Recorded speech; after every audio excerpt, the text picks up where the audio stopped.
Am I the asshole for suggesting my in-laws stay at an Airbnb instead of us leaving our home with our kitten? My parents-in-law are visiting us for a week. Because our space is small, 50 male too, they would have to sleep on the couch, which they wouldn't like. So I suggested booking an Airbnb for them. That way they could spend the day with us, enjoy homemade meals. My husband insists on that.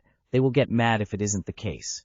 Then go out and return for dinner at our place before spending the night at their Airbnb comfortably. My husband hated this idea and was furious. He wants us to leave our apartment for them and stay at an Airbnb ourselves, taking our 3-month-old kitten with us, because they hate cats, and then come back every morning to prepare meals, do house chores for them, and spend the day with them. Am I crazy for thinking this sounds unreasonable?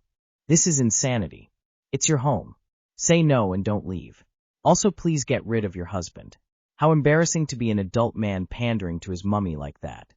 Go stay at the Airbnb on your own and have a nice few days of vacation. Let your hubby sleep on the couch and cook and clean for his parents. You aren't anyone's housekeeper or personal chef. If he wants mommy and daddy to have home-cooked meals, he can cook them himself. I am surprised that no one has pointed out that it is distressing on a cat to relocate for a short time. This is the hill to die on. Not the asshole. Tell your husband he can do all the house chores and cook homemade meals, since he insists on that, while his parents are around while you do nothing but care for the kitten. When they leave, tell him to go home with mommy and daddy. As a mom of 2 boys, my measure of success as a parent is that they never end up on this godforsaken sub of absolutely bonkers men. I mean, really? When you travel, it's fairly normal to stay in paid accommodation. This is completely ridiculous. Not the asshole. Am I the asshole for refusing to have my SIL service dog at my wedding? I once put an "Am I the asshole" long ago, and it was super helpful, so maybe this will be helpful again. I'm getting married in 5 months with my fiancé, and we sent our invitations last week. Context: my SIL, my husband's brother's wife, as a medical dog since she had brain cancer around 5 years ago. She has seizures where she feels dizzy 20 seconds beforehand and then goes unconscious for a couple minutes. This happens 3-4 times a week. She has a dog who senses the seizure 1-2 minutes beforehand, and it gives her the time to lay down in a safe place and warn people that a seizure is coming. The dog, Labrador, is an angel, but SIL not so much. She is not a good person. She claims wrong facts about my fiancé and I's respective fields, med and biology/environment, and screams at us when we politely call her out. We don't like her, but we are civil because my brother-in-law loves her. My own sister, on the other hand, is my favorite person on earth. She is my MOH. She is very allergic to dogs. If she's in the same room, her eyes get red and very itchy, she sneezes constantly, and she has a little asthma attack. Antihistaminic don't work on her. She isn't an entitled person, prefer to sacrifice herself than to penalize the person with the service dog. But if in the same closed room with a dog for 5 hours, she will obviously have a strong asthma attack. Me and my fiancé want my MOH to be comfortable in our wedding. And it's shallow, but I want her to feel pretty in the pictures and not to have swollen red eyes. And we want our SIL to be safe, but we thought that with her husband always around her, she will have someone to lean on. We even proposed to bring a +1 to be there for her at all instants. And the venue is a 50-person's room, so it's not possible to have them separated enough, and no backyard wedding in winter. We wanted to announce those proposition face-to-face, but SIL canceled our lunch together last minute, and the invites needed to be sent, so we wrote her on Messenger all our points and propositions. And we thought it was a good idea because it gave her the time to think and not feel pressured to answer our invites at the immediate moment, compared to a phone call or face-to-face. She called me and screamed that I was ableist and in a // for suggesting to remove her from her medical help, and that I want her to create a scene at our wedding and get a concussion from falling. Brother-in-law just said, what she says goes, and we don't know what he thinks. Emile is furious and start to say she won't come to the wedding if SIL can't bring her dog. I know I'm biased because I obviously prefer my sister, and because I myself have food allergies and believe allergies should be accommodated in my wedding. What should I do? AITA. Is it / move of me to suggest that? Edit. After reading some comments, I should adjust one thing. No outdoor wedding was possible. The time is in the winter because MIL, brother-in-law and SIL and others cousins travel in the USA for 3 months. So the time is only because we wanted my fiancé's family to be present. The place was chosen because it is wheelchair accessible, and we have 2 persons that needs wheelchair, my grandma, my fiancé's aunt.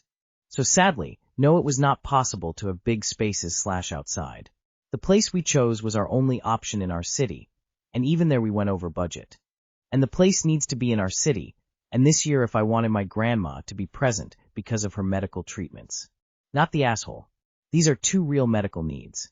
You cannot separate SIL from the dog, a true support animal, but SIL is not essential to the wedding. Your MOH, who cannot be around dogs, is. You're not ableist, but SIL is if she cannot see your MOH also has medical issues and can't be excluded from the wedding. This isn't ableist. It's a tough situation with 2 real medical needs. You offered compromises, and it's your wedding. Wanting your sister safe doesn't make you the bad guy. The real dilemmas are about competing interests. When both sides are right. Your Estelle has a right to be with her medical alert dog. Your sister has a right to not be sick. I don't think both people can be there, and maid of honor trumps sister-in-law. Not the asshole. There is a 0% chance I'd invite my SIL over my own sister in this circumstance. It's unfortunate that allergies are still not taken seriously under the ADA. Not the asshole. Clearly, it is impractical to have both people at the wedding. It is your wedding, and the MOH takes priority. Am I the asshole for humiliating my friend for hitting on my cousin? I am 25, have been with my fiancée Sophia, F24, since we were 20. She's Ukrainian, and a few years back she got really close to my younger second cousin Alina, F18. Alina's mixed Russian-American, and when they met at Thanksgiving, they clicked. They like cooking together, speaking the same language, and going to church sometimes. After Alina's mom passed away, she's been spending a lot more time with us. Her Russian side of the family doesn't live anywhere nearby, and there's not a big Slavic community where we live. So here's the situation. Last weekend, Sophia and Alina drove out to this little bakery a couple hours away for some Borodinsky bread. While they were gone, I had some of my friends over to watch the game.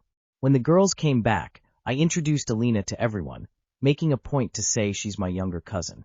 She said hi, all normal. Then the storm outside picks up, and we lose the sports channel. We all sat down for dinner, and one of my friends, Matt, 27, makes this creepy comment directed at Alina, something along the lines of, "Forget the game. I could just watch her walk around all night." The whole table just went silent. Alina froze. She looked so uncomfortable and awkward. And like a minute ago, she was talking about being in college. I said, "What the fuck did you just say?" "That's disgusting, she's 18" he said something like, "That's legal. Why are you so worked up?" I told him point blank, "You're not welcome in my home anymore. Get out." I may have also muttered something about him being a creep, but honestly at that point I didn't care. I did also stand up and wait for him to leave. Anyways, he left. The vibe recovered quickly, everyone had a great time. A bit later, Matt puts on the chat that I publicly humiliated him for no reason, and that I was an awful friend who used this as an excuse to kick him out. He says I could have just said Alina's 18.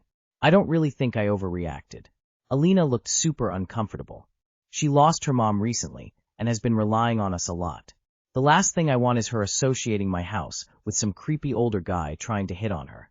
Sophia told me straight up I did the right thing, and that if we hadn't kicked him out, the message to Alina would have been that it's okay for men to make her uncomfortable.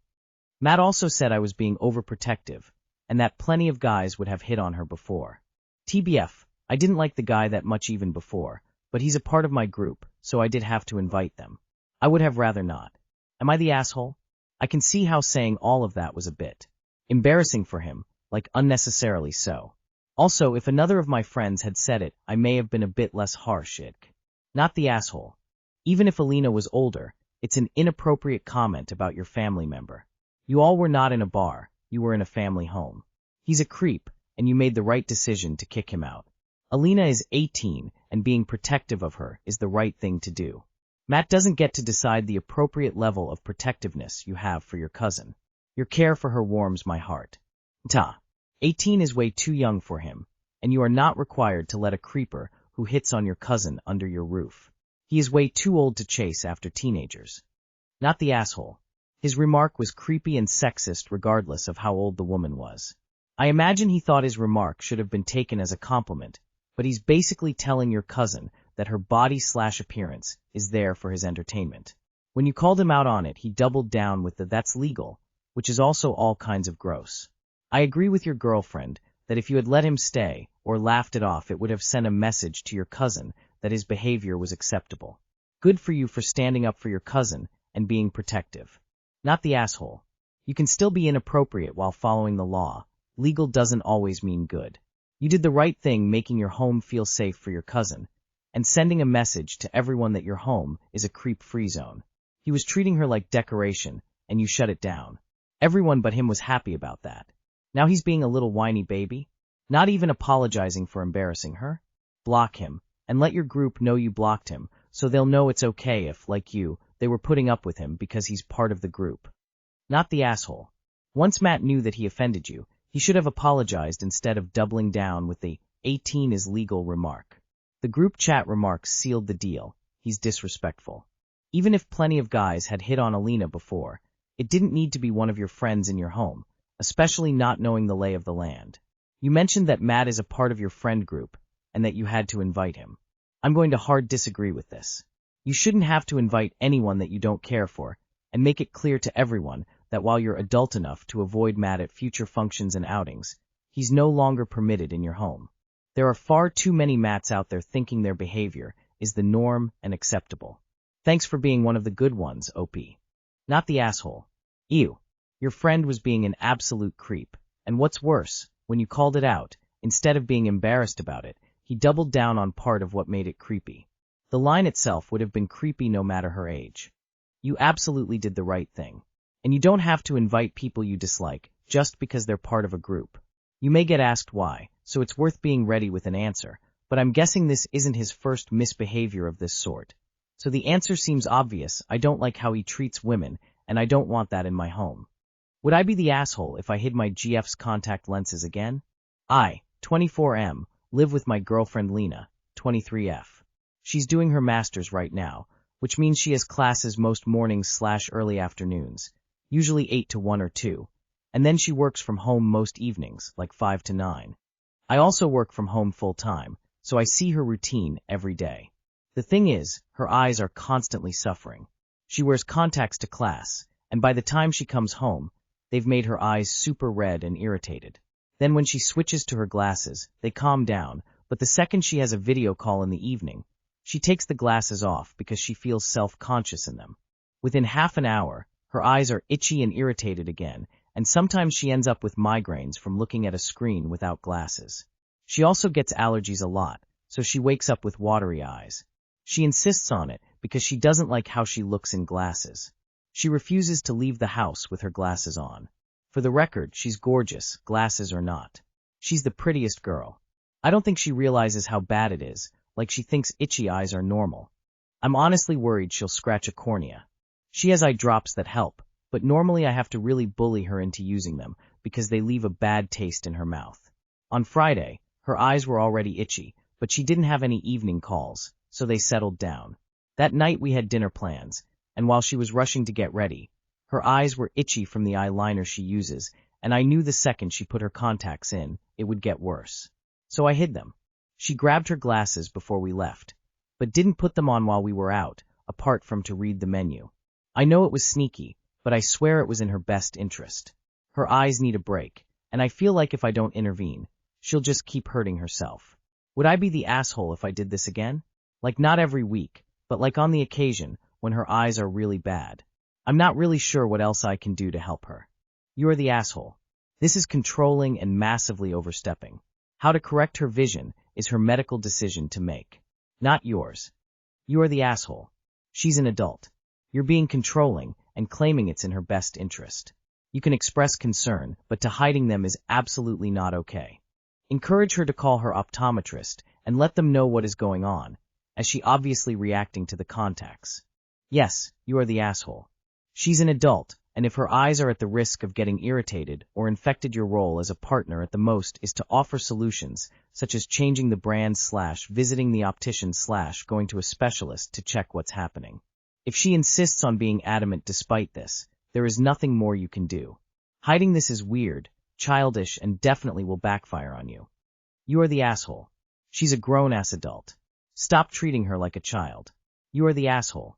Your supposedly benevolent motives don't justify this controlling and manipulating behavior. You know better than her? You can live her life better than she can? You'll make decisions for her if she won't go along your choices for her? You'll hide her belongings to get your way and prove you're right? Yikes. Yikes. Yikes.